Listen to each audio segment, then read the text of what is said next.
With the Academy Awards being just around the corner, I figured now would be the best time to pick the winners. I know it's almost blind guesswork, unless I had some sort of formula. Oh, hey, look! My old film school notebook!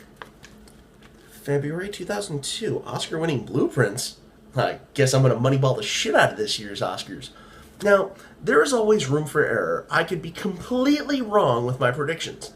Then again, I've given film scholars a run for their money. Maybe this will be the year I get them all right. Well, what I'm going to do is name the nominees, the movies, and why they will or won't get the Oscar. First off, Best Supporting Actor, which is always the first one that they usually say.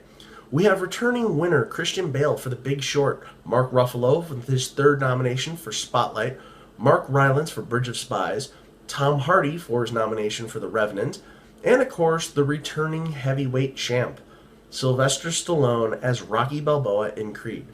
Can Batman take on Bane in this arena? Will the Hulk tear them to shreds?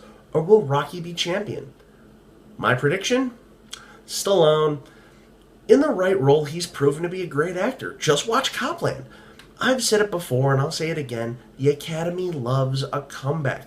And what better comeback than to win an award for acting in a movie that won him an award for writing 4 decades ago? Bale and Ruffalo are good actors and will keep trying and keep giving good performances and being nominated. Now, Mark Rylance is good, but this will probably be his one. But you know what? Good for him. Hardy won't win because he's still too new.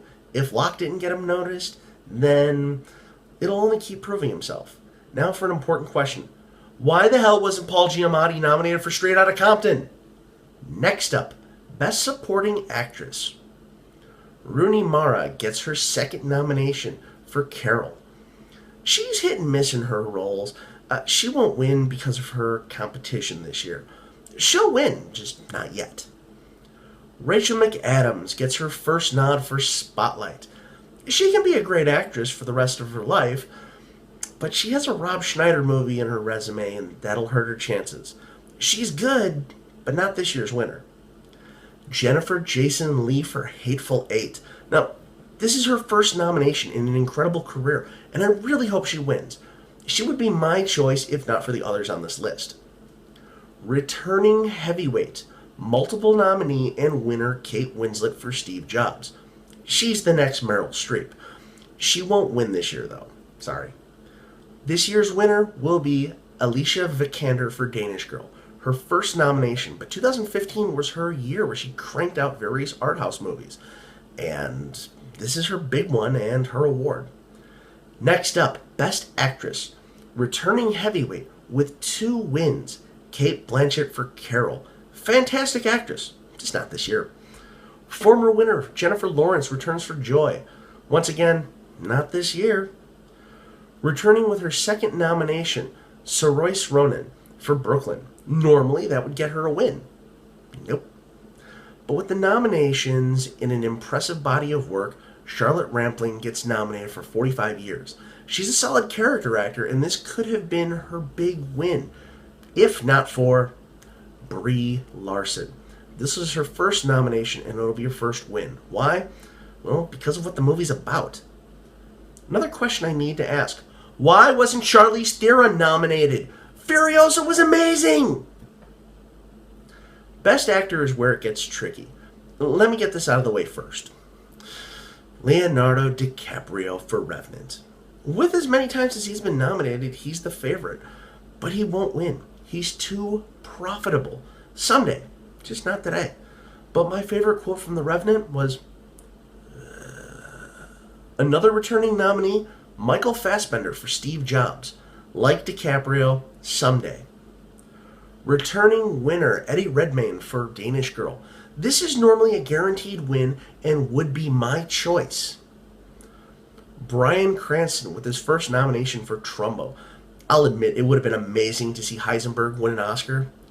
However, Matt Damon will win for The Martian. Why? Let's face it, Ben Affleck and Matt Damon work in tandem. After Affleck won for Argo, it's only a matter of time for Damon to win his own separate Oscar. Plus, what's the big movie coming out with Ben Affleck in it? I can't help but feel like something changed. Yeah, oh well. Well, 8 movies got nominated for Best Picture. 5 of those movies were nominated for Best Director. Well, The Martian won't win. It's a sci-fi movie, and sci-fi movies never win. Look at Brazil. It's the same thing with Mad Max Fury Road. George Miller won't win for Best Director. It might win for Best Cinematography, but not Best Director or Picture. Brooklyn won't win for Best Picture either, nor will Big Short, its director Adam McKay. The movie oversimplifies it and condescends the audience. McKay won't win because of his involvement for Will Ferrell movies.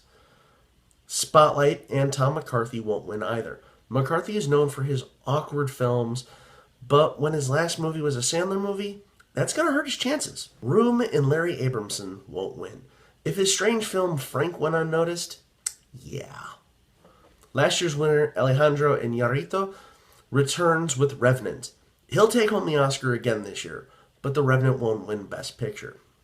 The movie that will win Best Picture, Bridge of Spies. I'm aware that I could be completely off, but we'll find out on Oscar night. That's just my opinion.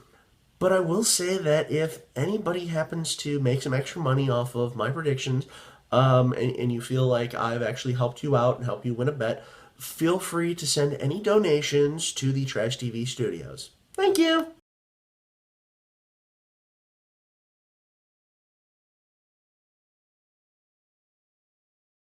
Do do do do do do